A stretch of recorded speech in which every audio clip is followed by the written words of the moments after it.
Let's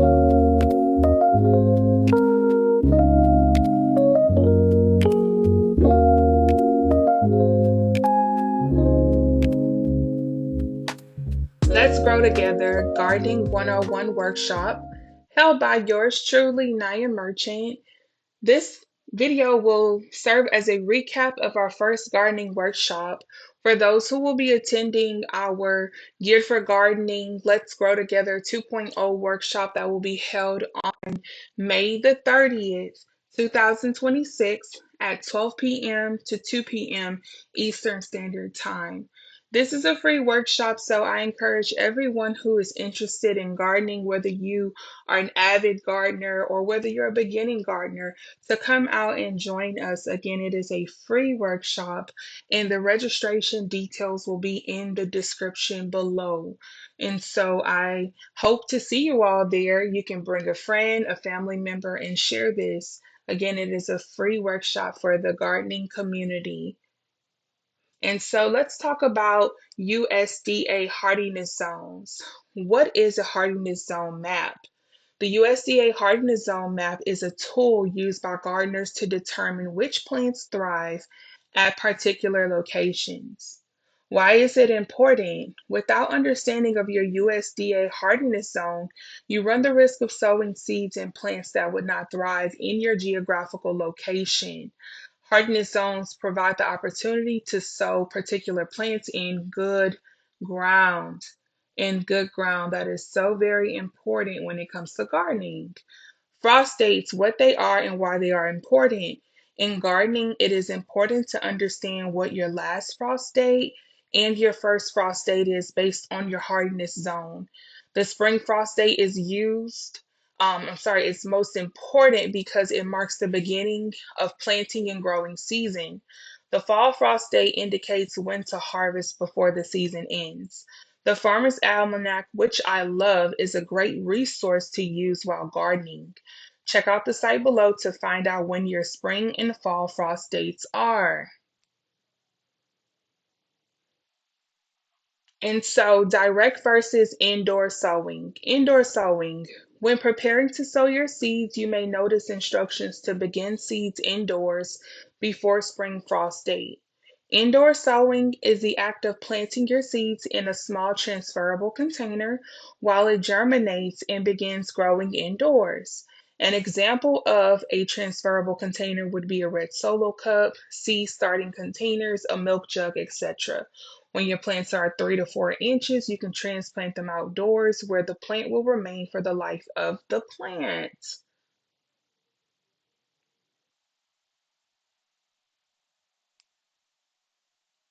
Okay, direct versus indoor sowing. Direct sowing. Direct sowing is the act of planting your seedlings or plants directly into the container where it will grow for the duration of the life of the plant. Example, if you were to plant your seeds directly in the ground or into raised beds, well, they will grow until harvest. The process of hardening off. Hardening off your plants prepares them to thrive in their forever homes. So the process looks like this. Day one, place indoor seedlings that are 3 to 4 inches tall outdoors in a shaded area for 1 hour. Bring seedlings indoors. Day two, place seedlings outdoors in a shaded area for 2 hours. Slowly begin exposing them to sunlight from your shaded area. Day three, place seedlings outdoors in a shaded area for 3 hours.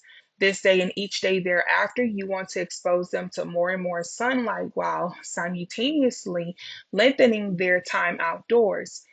You will repeat this process between 7 to 14 days, depending on your zone. If it's really hot, you may need to go towards the 14-day mark, zones 9, zones 10. Hardening off your transplants prevents them from going into shock and dying prematurely. So definitely make sure that you are hardening off your transplants. It is a very, very important process. A very important process. If you do not harden off, you may see that the transplants you started, they die. And then some of your hard work is just gone. And so, good ground, all about soil. It begins with your soil. What is in your soil eventually ends up on your plate. I cannot stress that enough. Choose your soil mixture well. Organic soil avoidance, synthetic pesticides, fungicides, or pre-mixed chemical fertilizers, organic soil additives or amendments, compost, worm castings, nutrient boosters such as bone meal and blood meal, a simple soil mixture, organic soil, organic fertilizers, worm castings. That's a simple soil mixture. Fertilizer NPK numbers. The N in NPK stands for nitrogen. The P in NPK stands for phosphorus.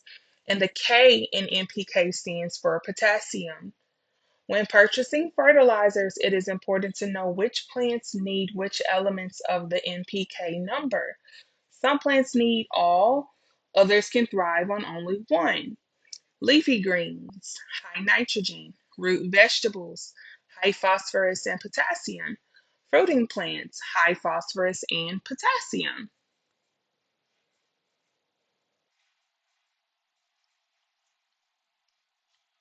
And so start big, start small, just start. He who watches the wind, waiting for all conditions to be perfect, will not sow seed. And he who looks at the clouds will not reap a harvest. Ecclesiastes 11:4, Amplified Version. Maximizing your space, small spaces. When beginning a garden in a small space, it is beneficial to look for planters that are versatile and plants that grow tall rather than wide. Consider researching container varieties of your favorite fruits and vegetables. Example, a determinate variety of tomatoes versus an indeterminate variety of tomatoes. Bug Be Gone organic pesticides. When gardening, you can most certainly expect pests. It is not a matter of if, but when. If your goal is to keep your garden as organic as possible, here are some organic pesticide options for you: cinnamon, salt, neem oil, sticky tabs, hot pepper solution, companion plants, dish soap spray, tomato leaves insecticide, garlic spray. And so the next few slides, you are going to see planting schedules for the zones. And so definitely always check your planting schedule for the particular variety you are using. And so this is just going to be an example. So still do your due diligence. And so zone 3, this is your planting schedule. And so it looks like, you have the beans, beets, broccoli, Brussels sprouts, cabbage, and such. So, zone 3, you can check this schedule to see if you see anything that you would like to plant. Zone 4, this is your planting schedule.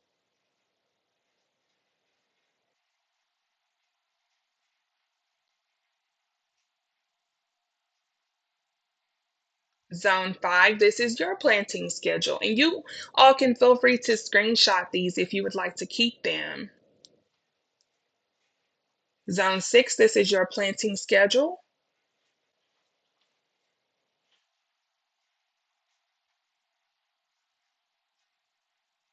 Zone 7, this is your planting schedule.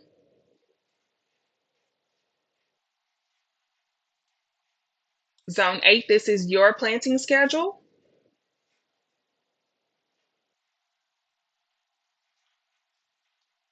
Zone 9, this is your planting schedule.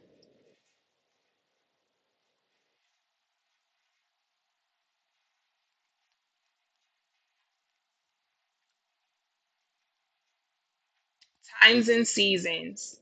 And of the children of Issachar, which were men that had understanding of the times to know what Israel ought to do. First Chronicle 12:32, King James Version. I cannot stress enough that as a gardener, it is so very important to make sure that you are growing with God. It is Him who has the ability to tell you what to grow, when to grow it, when to harvest, what to plant, what not to plant. And so, with the days and the seasons mixing, so you definitely want to know when to plant. And so, that is the recap for our Geared for Gardening 101 Workshop Part 1. Again, I just would love to see any and everybody there during our Geared for Gardening Let's Grow Together 2.0 workshop, which will be held on May the 30th, 2026, 12 p.m. to 2 p.m. Eastern Standard Time. Okay, the description will have the information on how to register. It will also have a link to join our gardening community on GroupMe. So feel free to check that out for those who, maybe have gardens, and then those who are contemplating starting your garden. So thank you again for taking time to view this video. Make sure you all like, comment, and subscribe. Goodbye.